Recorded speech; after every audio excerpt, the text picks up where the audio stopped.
Everyone, welcome back to my channel Aparna Roy blog. আমার কাছের এবং দূরের সকল বন্ধুরা কেমন আছো? আশা করি যে যেখান থেকে আজকের ব্লগ ভিডিওটি দেখছো সকলে ভালো আছো এবং সুস্থ আছো। আমরাও তোমাদের ভালোবাসায় ঠাকুরের আশীর্বাদে বেশ ভালো আছি। মনটা আমার একটু ভালো না, নিশ্চয়ই টাইটেল আর থাম্বনেল দেখে তোমরা অনেকটা বুঝতেও পেরেছো। তো সেই সব নিয়ে সব কিছু তোমাদের সঙ্গে শেয়ার করব বন্ধুরা। তো পুরো ব্লগটা তোমরা সঙ্গে থাকো, দেখতে থাকো, তাহলেই বুঝতে পারবে। ভীষণ কষ্ট, ভীষণ কষ্ট। আমি জানি আমার মতো যারা আরও ইউটিউবার আছে তাদেরও কষ্ট, যদি তাদের হতো তাদেরও কষ্ট লাগতো। তো যাই হোক, আমার অনেক কাছের যারা, তারা হয়তো অনেকে জানে। তো তোমাদেরকেও সবাইকে আর জানাবো, সেই জন্য ভিডিওটা আজকে করলাম। অনেক দিন ধরে ভেবেছি তোমাদের সঙ্গে কথাটা শেয়ার করব। আজ করব, কাল করব করে বলে মানসিকতা ভালো নেই, এই জন্য আর ইচ্ছাও করে না কিছু করতে। তার জন্য আর বলতে বলা হয়নি আর কি। তো যাই হোক, আজ ভেবেছি বলবো। এদিকে দেখো কথা বলছি, প্রত্যেক দিনের ভিডিওতে তোমরা দেখছো হয়তো যে কথা বলতেও কষ্ট হচ্ছে। অ্যাকচুয়ালি ঠান্ডা লেগেছে, তো গরমে ঘেমে ঘেমেই ঠান্ডাটা লেগেছে। তো বন্ধুরা, আজকের ভিডিওটা কেউ স্কিপ করো না, সম্পূর্ণ ভিডিওটা দেখতে থাকো। ও, তাহলে তোমরা জানতে পারবে সত্যিটা কি, আসলে কি। তো চলো তাহলে। আগে সকালের খাবার দাবার ব্রেকফাস্ট থেকে খাওয়া, রান্না বান্না, এগুলো সব কিছু কমপ্লিট করে সব কিছু তোমাদের সঙ্গে শেয়ার করব। চলো। তো বন্ধুরা, আজকে রান্না করছি হচ্ছে কি বলে এটাকে, গাটি কচু দিয়া মাছের ঝোল। তো একটু হালকা মশলা দিলাম, হালকা মশলা বলতে একটু ধনের গুঁড়ো, একটু জিরের গুঁড়ো, বাস, আর কোনো মশলা না, ড্রাই মশলা। ওটা দিয়েই ভালো করে এমনি আগে থেকেই কষিয়ে নিয়েছি কচুগুলো একদম যখন সফট হয়ে গেছে তখন একটু মশলা দিয়ে আবার একটু কষিয়ে তারপরে এই যে পরিমাণ মতো জল দিয়ে দিলাম। আর তোমাদের দাদাভাই এই গাটি কচুর তরকারি খেতে ভীষণ ভালোবাসে। যদি তোমাদের দাদাভাই শুধু না, আমিও কিন্তু ভীষণ ভালোবাসি, কিন্তু ইদানিংকাল ডায়েটের জন্য ভাত খাওয়াই ছেড়ে দিয়েছে, ওই জন্য আর খাওয়া হয় না। আর এইদিকে এই বড় একটা উচ্ছে, সেটাই ভাজা করছি তোমাদের দাদাভাইয়ের জন্য। আর এই যে হ্যাঁ, আর আমার জন্য হচ্ছে চিকেন, এই যে মিক্সিতে গ্রাইন্ড করেছি, গ্রাইন্ড করে একটুখানি বেসন দিয়ে একটু লবণ হলুদ মেখে এই যে রেখে দিলাম। যখন আমি চান করে আসব তখন আমি এইটা বানিয়ে খাবো, কারণ গরম গরম এটা খেতে ভালো লাগে আর ওজন কমাতেও ভীষণ সাহায্য করে। আর এইদিকে দেখো উচ্ছেগুলোকে খুব সুন্দর লাল লাল করে ভেজে নিয়েছি। আর এই যে কাঠির কচুর তরকারিও কিন্তু রান্না কমপ্লিট হয়ে গেছে। এবার আমার ওই চিকেনগুলোকে একটুখানি আমি করব আর কি, ফ্রাই করব আর কি, যেটা। আর এই যে একটু আলু আর একটু কুন্দুরি ভেজে রেখে দিলাম রাতের জন্য। রাতে তাহলে আমার একটু চাপ কম হবে। রাতের জন্য বলতে কি, এখন খাবে যা খেয়ে থাকবে সেটা রাতে হবে, রাতে যদি কিছু দরকার হয় তখন আবার একটা কিছু করে নেব। তো এই হচ্ছে ব্যাপার। আর ওইদিকে ভাত হচ্ছে। তো চলো, এবার তোমাদের সঙ্গে যে কথাটা শেয়ার করব সেটা শুনলে সত্যি বন্ধুরা তোমরা অবাক হয়ে যাবে, যারা জানো না।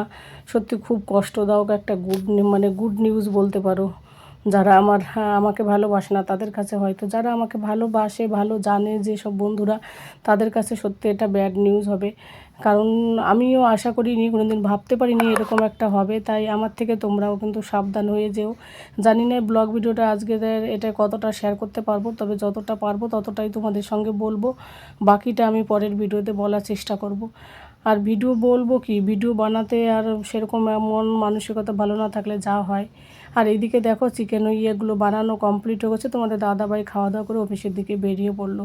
আর এই যে চিকেন যেটা বানিয়েছি এটা কিন্তু হাই প্রোটিন থাকে প্রচুর, আর ওয়েট লস করতেও সাহায্য করে। আর এই যে ছেলেকে খাওয়ানোর পরে, ছেলে দেখো বলছি হোমওয়ার্ক করতে বস, তার খেয়ে দিয়ে এসে দুপুরবেলা আবার এই যে একটু ড্রয়িং করলো, ড্রয়িং করে এখন আবার দেখো কিভাবে গাড়ি চালাচ্ছে। ওই যে গাড়িটা কিনেছে 1200 টাকা দিয়ে না কি জানি না আর কি, ওই গাড়িটা যে ওর এত প্রিয়, দিনভর শুধু এটাই চালাবে। তো যাই হোক, এখন ছাদে আবার জামা কাপড় মেলে দিয়েছি, সেইগুলোও আনতে যাবো। ছাদ যখন ছাদে যাচ্ছিলাম না, মনে হচ্ছে ছাদে উঠতেই পারছিলাম না, এত খারাপ লাগছিল। আর এই ঘটনাটা ঘটেছে হচ্ছে মে মাসের 4 তারিখে। আমাকে ভীষণ একটু খুশির দিন ছিল সেদিন। তো তারপর বিকেলবেলা রান্না বান্না করে বিকেলবেলা আর কি 3:30 নাগাদ মোবাইলটা হাতে নিলাম বেডে এসে। তার আগে মোবাইলটা ধরা হয়নি, রান্নাবান্নার কাজে বিজি ছিলাম আর কি। তো মোবাইলটা ধরেই দেখলাম যে আমাকে একটা ইমেল করলো। তো ইমেলটা চেক করে দেখে আমি তো পুরো অবাক হয়ে গেলাম, যে কী হলো বাবা। এটা একটু আশঙ্কা ছিল, কিন্তু সত্যি যে হবে এরকম একটা ঘটনা তা আমি সত্যি ভাবিনি। তো আর ইউটিউব কতটা ইউটিউবে জানি না আর কতদিন চলবে আমার, কবে শেষ হয়ে যাবে ঠিক নেই তার কোনো বন্ধুরা। তাই ভাবলাম প্রতিদিন তোমাদের সঙ্গে জীবনের লাইফস্টাইলে সব কিছু না কিছু শেয়ার করি, তো কেন দুঃখের কথাটা তোমাদের সঙ্গে শেয়ার করব না, তাই একটু শেয়ার করলাম। তো বন্ধুরা ইমেলটা পেয়ে আমি পুরো চমকে গেলাম। মানে আমি ভাবতে পারিনি যে এই চ্যানেলেও আমার এরকম একটা প্রবলেম হবে। আগের চ্যানেলটাই হলো ঠিক আছে, কিন্তু ওই চ্যানেলের জন্য যে এই চ্যানেলে ইফেক্ট পড়বে আমি সত্যি ভাবিনি। তো যা হয়ে গেছে এখন তো আর আমার হাতে কিছু করার নেই। যদি কখনো যদি ঠিকঠাক হয় তাহলে হয়তো তোমাদের সঙ্গে প্রতিদিন কথা হবে, না হলে আর জানি না কতদিন কথা বলতে পারবো তোমাদের সঙ্গে এইভাবে। দূরে থাকি, ফ্যামিলি ছেড়ে বাড়ি ছেড়ে সবাই মানে নিজেদের ভাষার কথাও বলতে পারি না। এখানে এসে একটু টুকটাক করে এই যে ব্লগ বানাই, এতে কিন্তু নিজের মানে টাইমটা এই কোনভাবে চলে যায় আমি নিজেও বুঝতে পারি না। তারপর আমার নিজেরও একটু ভালোও লাগে, বেশ মজা লাগে আর কি। তো সব মিলিয়ে দুঃখেরই কথা। তো বন্ধুরা অনেকে হয়তো আন্দাজ করতে পেরেছো আমার চ্যানেল এখন আর অ্যাড আসে না, অনেকে হয়তো দেখেছো যারা, কারণ আমার চ্যানেলের মনিটাইজেশন তুলে নিয়েছে। তো এই সব নিয়ে ভীষণ মন খারাপ। তো দেখি কি হয় এখন, যদি ঠিক হয় তাহলে তো তোমাদের সঙ্গে কথা বলতে পারবো রোজ, আর যদি না ঠিক হয় তাহলে হয়তো ছেড়েই দিতে হবে। কি হবে ভগবানের উপর ভরসা, তোমরা একটু প্রার্থনা করো যাতে চ্যানেলটা ফিরে পাই। তো আর একটা চ্যানেলের জন্য এই চ্যানেলটা, দুটো চ্যানেলেরই মনি তুলে নিয়েছে। তো কেন তুলে নিয়েছে সব ব্যাপারে পরের ভিডিওতে বলবো। ভিডিওটা বেশি বড় করব না আজকে, জানো তো বন্ধুরা ভালো লাগছে না সত্যি বলছি। মানে একবারে বেশি মানে এইসব ব্যাপারে আলোচনা করলে একবারে আরও বেশি মনটা খারাপ লাগে। তো সেদিন মানে পেয়ে না এত খারাপ লাগলো, কারণ চ্যানেলটা যখন মনিটাইজেশন করেছি তখন আমার ছেলের বয়স ছিল 5 বছর 2-4 মাস বয়স। তো যেহেতু একটাই ছেলে, আর ছেলেটা তো খুবই আদুরের, তো আমি লাইভ করতাম, এটা ওটা করতাম মুখে রেখে, ও কান্না করতো, বসে থাকতো মাম্মা কখন আসবে ঘুমাতে, তবে 12টা অবধি বসে থাকতো। আমি যেতাম, তারপর ও ঘুমাতো। মানে অনেক কষ্ট করে চ্যানেলটাকে বড় করতে হয়েছে, যারা আমরা ইউটিউব করে তারাই জানি। আর কি বলো তো, একটা মানে চ্যানেল হোক, একটা চ্যানেল আর একটা বাচ্চা, সত্যি তাই। মানে বাচ্চাদের মতনই আস্তে আস্তে করে তিলে তিলে বড় করতে হয়, আস্তে আস্তে এবার বুঝতে পারলাম। তো এই সব নিয়ে মনটা ভীষণ খারাপ ছিল। চ্যানেলটা তুলে নিয়ে মানে মনিটাইজেশন তুলে নিয়েছে বন্ধুরা, মন মানসিকতা একটু ভালো নেই।